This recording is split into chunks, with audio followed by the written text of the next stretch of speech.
All right, let's dive into one of the most unique wines in the world, Chablis. We're heading to the northernmost tip of Burgundy, France, to uncork the story of these incredible white wines. They're famous for being exceptionally pure, elegant, and packed with a minerality that honestly tastes like nowhere else on earth. So, how did this one little spot become a global benchmark? Well, here's our game plan. We'll start with its deep roots in Burgundy. Then, we'll literally dig into the secrets of its ancient soil. After that, we'll look at how this all shapes the Chardonnay grape, break down the quality levels you see on the label, and wrap it all up with how you can best enjoy a bottle for yourself. Okay, first things first, and this is maybe the most crucial point to get. Chablis is a place, not a grape. It's a very specific, very special corner of Burgundy, and its long, rich history has shaped every single drop of wine that comes from here.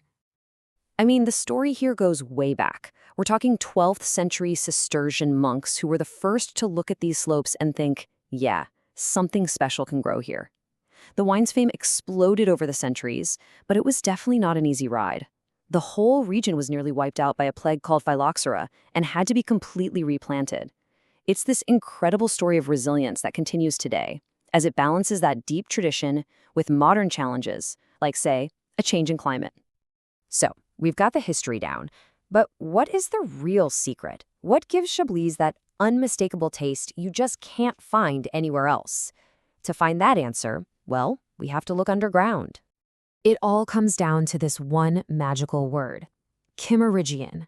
This soil is the absolute signature of Chablis. Just try to picture this, an ancient seabed from 150 million years ago. It's a mix of limestone and clay, and it is packed. I mean literally packed with the fossilized remains of tiny sea creatures, especially little oyster shells. And this is where you get this amazing direct link between geology and what's in your glass. The vine's roots dig deep down into this fossil-rich soil, and they just soak up all those minerals. Those minerals then translate directly into the classic Chablis flavors, that flinty gunflint note, chalk, and of course that distinct salty oyster shell character. But you know, the soil is only half the story. The other half is the climate. And Chablis is a place of total extremes. The winters are long and seriously cold, and there's this constant, terrifying threat of spring frost that can literally wipe out a whole year's crop in one night. But then the summers can be hot and sunny, with this huge temperature drop the second the sun goes down. And here's the beautiful paradox. This tough, challenging climate is exactly what makes the wine so incredible.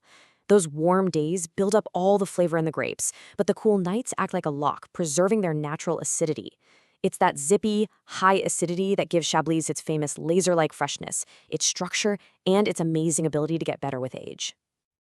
So, if the soil and the climate are setting the stage, who's the star of the show? Well, it's a grape that many of us know, maybe even think we know really well.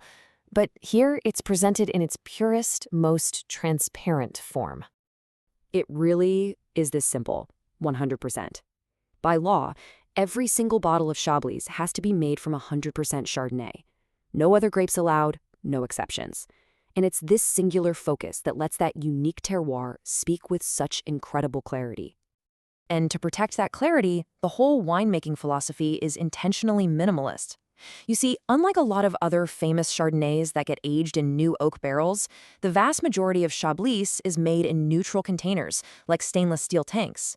The goal isn't to add flavors of butter or vanilla. The goal is to create a pure, clean window right into that one-of-a-kind soil and climate. So with all this going on, how do you know what you're getting when you pick up a bottle? Thankfully, Chablis has a really clear, really intuitive hierarchy, and it's all based on one thing, exactly where the grapes were grown. Just think of it like a ladder. On the bottom rung, you've got Petit Chablis. It's fresh, citrusy, and perfect for drinking right now. Take one step up, and you're at the benchmark Chablis level, where that classic minerality really starts to pop. Then you've got Premier Cru, a big step up in quality from 40 very specific plots, giving you more complexity. And at the very, very top, you've got Grand Cru, the absolute pinnacle.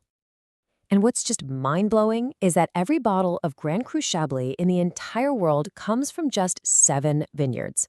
And they're all clustered together on one single perfect sun-drenched hillside that overlooks the town of Chablis, I mean, that's it. That's the epicenter of quality right there. And even on that one little slope, each of these Grand Cru vineyards has its own distinct personality. For instance, Le Clos is known for being really powerful and structured. Vaux de Cire, on the other hand, tends to give you wines that are much more elegant and floral. It just shows you how sensitive this grape is to even the tiniest changes in its environment.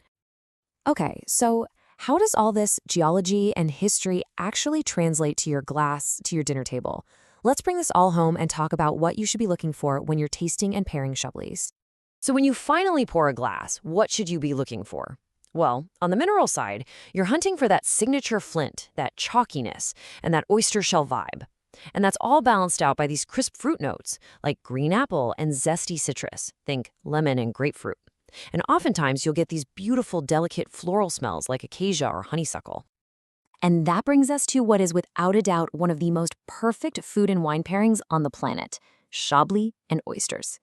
And it just makes perfect sense, right? The wine grows in soil made of fossilized oyster shells, so its salty mineral character is just the perfect partner for the briny, fresh taste of the sea. It's a match made in geological heaven.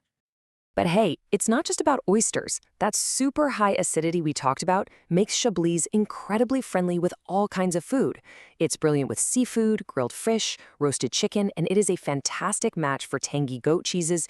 It just cuts through richness like a knife. And this is really where you see those quality levels in action. Your Petit Chablis and Village Chablis are best enjoyed young and fresh, within a couple of years. But a good Premier Cru, that can evolve and get better for a decade. And the Grand Crus, well, they are built to last. They can develop the most incredible complexity over 25 years, or sometimes even longer. So we'll leave you with a final thought. Chablis is the icon that it is because of its cool climate and that razor-sharp acidity. But as our planet gets warmer, this region is facing a huge challenge. Can it adapt? Can it preserve the very identity that makes it so special? That really is the big question for the future of this ancient seabed in a bottle.